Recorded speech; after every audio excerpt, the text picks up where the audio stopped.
नमस्कार, कहानी कलश में आपका हार्दिक अभिनंदन है। और आज मैं कक्षा 9वीं के लिए यानी हम अब सभी के लिए सर्वनाम लेकर उपस्थित हुआ हूँ। सर्वनाम में किस तरह से प्रश्न पूछे जाएंगे ये अभ्यास के द्वारा बताने की मैंने कोशिश की है यहाँ पर। और भी सर्वनाम की परिभाषा और किस किस तरह के प्रश्न पूछे जाएंगे यह भी आपको हमने इस वीडियो में बताया है। तो आइए सबसे पहले सर्वनाम करते हैं। सर्वनाम क्या है? सर्वनाम में हिंदी में यदि हम बार बार संज्ञा शब्द का प्रयोग करेंगे तो भाषा बेतरतीब सी हो जाएगी, असहज हो जाएगी। इसलिए इस कमी को दूर करने के लिए संज्ञा के स्थान पर हम सर्वनाम का प्रयोग करते हैं। इसलिए इस कमी को दूर करना है। तो अब यानी इसकी परिभाषा क्या है? परिभाषा है कि संज्ञा के स्थान पर या संज्ञा के बदले में प्रयोग किए जाने वाले शब्द को सर्वनाम कहते हैं। सर्वनाम जो शब्द संज्ञा के बदले में आए उसे सर्वनाम कहते हैं, बहुत ही आसान शब्दों में।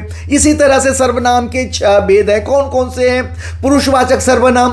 पुरुषवाचक सर्वनाम में क्या क्या आता है? मैं, तू, वह, हम, मैं आदि। इस तरह से निश्चयवाचक सर्वनाम यह, वह।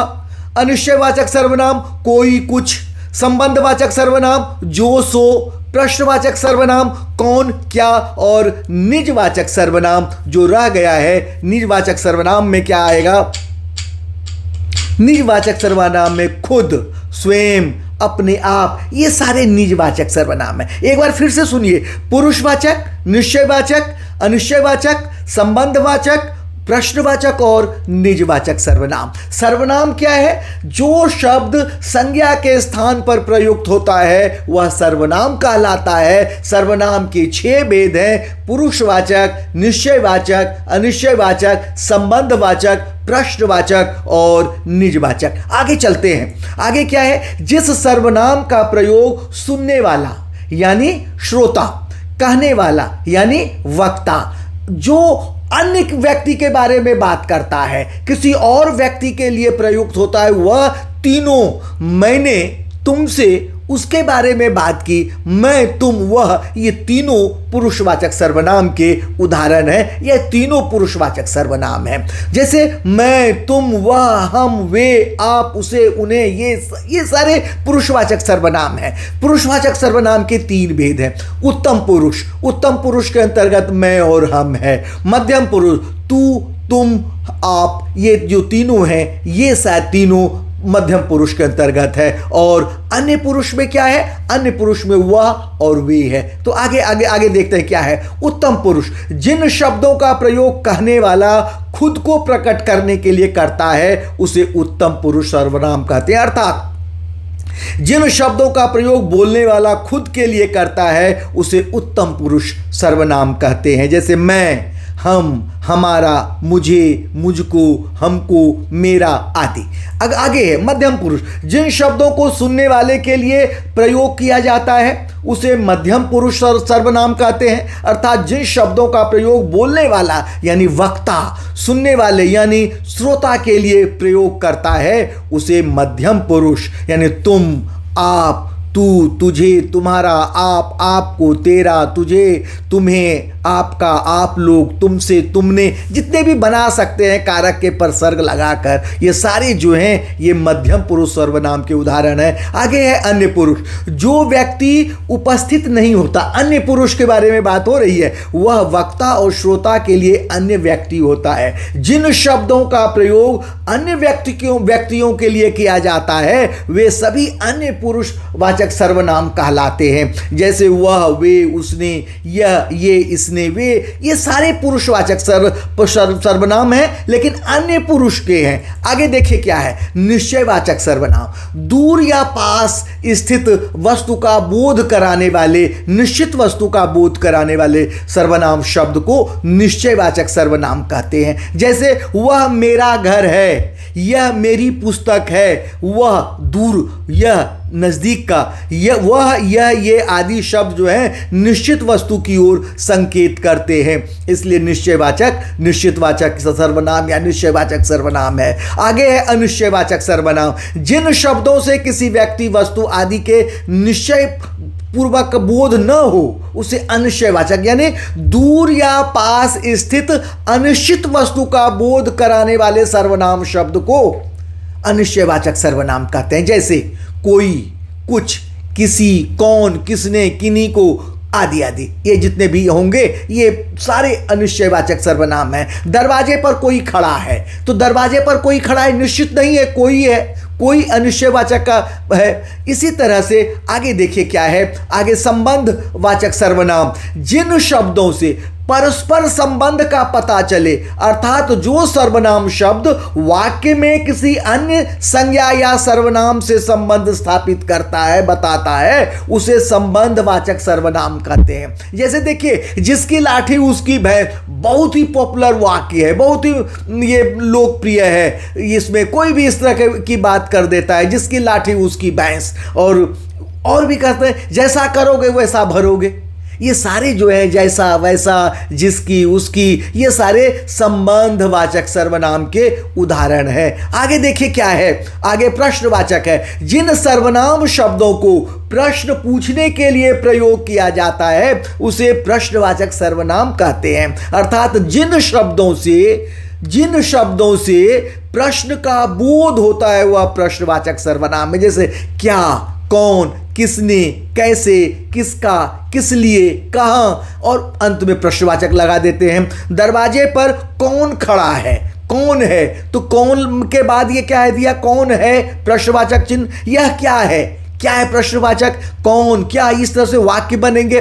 प्रश्न इसी तरह से पूछे जाएंगे। देखिए आगे हम अभ्यास के लिए हमने रखा है, आगे चलते हैं निजवाचक में। जिस निज शब्द का अर्थ होता है अपना और वाचक का अर्थ होता है बोध। अपनेपन का बोध कराने वाले शब्दों को निजवाचक सर्वनाम कहते हैं। दूसरे शब्दों में क्या है, जिन सर्वनाम शब्दों से का प्रयोग कर्ता के लिए प्रयुक्त होता है उसे निजवाचक सर्वनाम कहते हैं। जैसे जहां वक्ता अपने लिए बात करता है, जैसे अपने आप, खुद, स्वयं, मैं यह काम अपने आप कर लूंगा, तुम खुद ही बाजार चले जाओ, तुम स्वयं अपने आप में पर्याप्त हो, स्वयं, खुद, अपने आप, ये सारी जो है निजवाचक सर्वनाम के उदाहरण हैं। आगे देखिए, आगे अभ्यास कार्य है, कैसे इसका प्रयोग किया है और प्रश्न कैसे पूछे जाएंगे। परीक्षा में इसी तरह के प्रश्न पूछे जाएंगे। निम्नलिखित वाक्यों में रेखांकित शब्दों का सर्वनाम भेद बताइए। मैं आज नहीं जाऊंगा, मैं को अंडरलाइन किया है, मैं क्या है, पुरुषवाचक सर्वनाम है। कोई नहीं आया, कोई को अंडरलाइन किया है, क्या है, अनिश्चयवाचक सर्वनाम है। वह स्वयं काम करती है, स्वयं को अंडरलाइन किया, तो स्वयं क्या है, स्वयं निजवाचक सर्वनाम है। यह मेरी किताब अच्छी है, यह मेरी किताब अच्छी है, ये क्या है, ये मेरी किताब है, ये भी वाक्य हो सकता था, अच्छी को तो बेकार में दिया गया है, तो यह निश्चयवाचक सर्वनाम है। तुम कौन हो, तुम क्या है, तुम पुरुषवाचक सर्वनाम है। कौन क्या है, प्रश्नवाचक सर्वनाम है। तो ये हमने इस तरह से प्रश्न दिया जा सकता है। इस तरह से अधिकतर इसी तरह के प्रश्न पूछे जाते हैं। किसी भी स्कूल में प्रश्न इसी तरह से बनते हैं। निम्नलिखित प्रश्नों के उत्तर लिखिए। यह और वह सर्वनाम में क्या अंतर है। यह और वह, ये तो कॉम्पिटेंसी बेस है। देखिए व्याकरण में भी कॉम्पिटेंसी किस तरह से आता है, यह और वह, तो यह क्या है, ये क्या है, पास वाले के लिए करते हैं। जो शब्द, जो सर्वनाम शब्द दूर या पास स्थित वस्तु का बोध कराता है वह निश्चयवाचक सर्वनाम है। तो यह जो है पास वाली वस्तु का बोध कराता है, वह क्या है, दूर वाली वस्तु का बोध कराता है। तो ये निश्चयवाचक सर्वनाम हो गया। इस तरह से हम जो कि यह भी कह सकते हैं, वह को हम पुरुषवाचक सर्वनाम में भी डाल सकते हैं। लेकिन यहाँ पर यह इसी का अंतर पूछा गया है। एग्जामिनर जो पूछना चाहता है वो यही पूछना चाहता है। अनिश्चयवाचक सर्वनाम के दो उदाहरण दीजिए। तो हो सकता है कुछ, दरवाजे पर कोई खड़ा है, दाल में कुछ गिरा है, तो कुछ कह सकते हैं, कोई कह सकते हैं। तो ये उदाहरण है। जो परिश्रम करेगा वही सफलता प्राप्त, वही सफल होगा। तो जो और वही, ये जो उसके हैं संबंधवाचक सर्वनाम के उदाहरण है। आप शब्द कब निजवाचक सर्वनाम बन जाता है। आप क्या है, आप पुरुषवाचक सर्वनाम है। वक्ता जब स्वयं के बारे में बात करता है तो वह निजवाचक सर्वनाम बन जाता है। आप अपने आप, आप अपने आप काम कर लीजिए, आप काम कीजिए। तो ये इस तरह से प्रयोग करते हैं निजवाचक सर्वनाम में प्रयोग। आप क्या है, वह सम्मान सूचक है और आप अपना स्वयं अपना कार्य अपने आप करें, आप अपना काम अपने आप करें, तो वह निजवाचक अपने आप हो गया।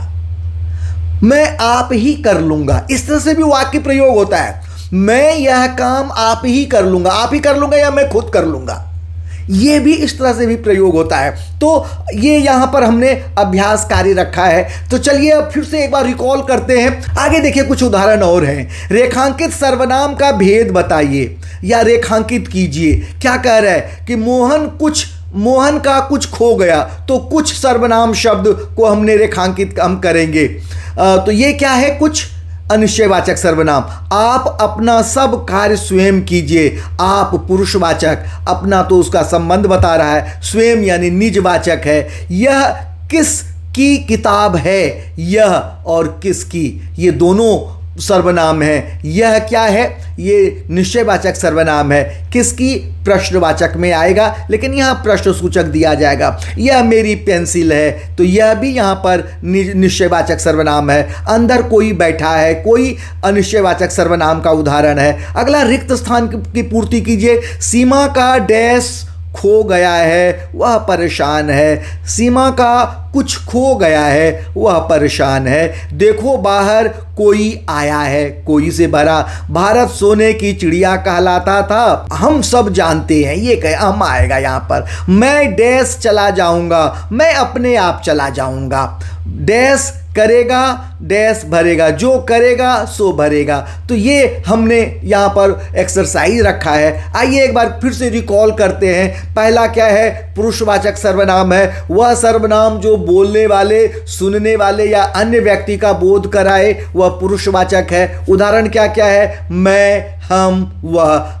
उसके बाद निश्चयवाचक सर्वनाम है। वह सर्वनाम जो किसी निश्चित व्यक्ति या वस्तु की ओर संकेत करे, यह, वही, वही, इस तरह से जितने भी आएंगे, यह, वह, इस तरह के जितने भी शब्द होंगे वे निश्चयवाचक सर्वनाम के उदाहरण होंगे। अनिश्चयवाचक सर्वनाम के वह सर्वनाम जो किसी अनिश्चित वस्तु का बोध कराए, दूर या पास, कोई, कुछ, किसी को, इस तरह के जो शब्द हैं सर्वनाम शब्द, वे अनिश्चित वाचक सर्वनाम के उदाहरण हैं। उसके बाद है संबंधवाचक। वह सर्वनाम शब्द दो वाक्यों या पदों में संबंध को स्थापित करता है। तो जैसे जो, सो, जिसका, उसका, ये जो संबंधवाचक संबंध को स्थापित करता है। उदाहरण दिया है, जिसकी लाठी उसकी भैंस, जो करेगा सो भरेगा। इस तरह के जो हैं, जो, सो, ये संबंध को स्थापित करता है। निजवाचक क्या है, वह सर्वनाम जो कर्ता का अपने ही प्रति बोध कराए, जैसे अपने आप, स्वयं, ये सारे अपने आप, स्वयं, खुद, ये अपने आप का बोध कराता है। प्रश्नवाचक वह सर्वनाम जिससे प्रश्न पूछा जाता है, कौन, क्या, किस, ये। तो इस प्रकार से हमने 6 सर्वनाम को, पहले सर्वनाम की हमने व्याख्या की, सर्वनाम की जो भेद हैं उसकी व्याख्या की, उसकी परिभाषा को जाना और उसके कुछ उदाहरण के बाद अभ्यास कार्य को जाना। तो आशा है यह वीडियो आपको जरूर पसंद आएगा और जब आप इसे शुरू से अंत तक देखेंगे तो परीक्षा में पूछे जाने वाले प्रश्नों के उत्तर देने में आसानी से आप सक्षम हो जाएंगे, सफल हो जाएंगे। मैं इसके साथ ही अपने आप को विदा चाहता हूं, आपसे आज्ञा चाहता हूं। तब तक के लिए धन्यवाद बहुत बहुत।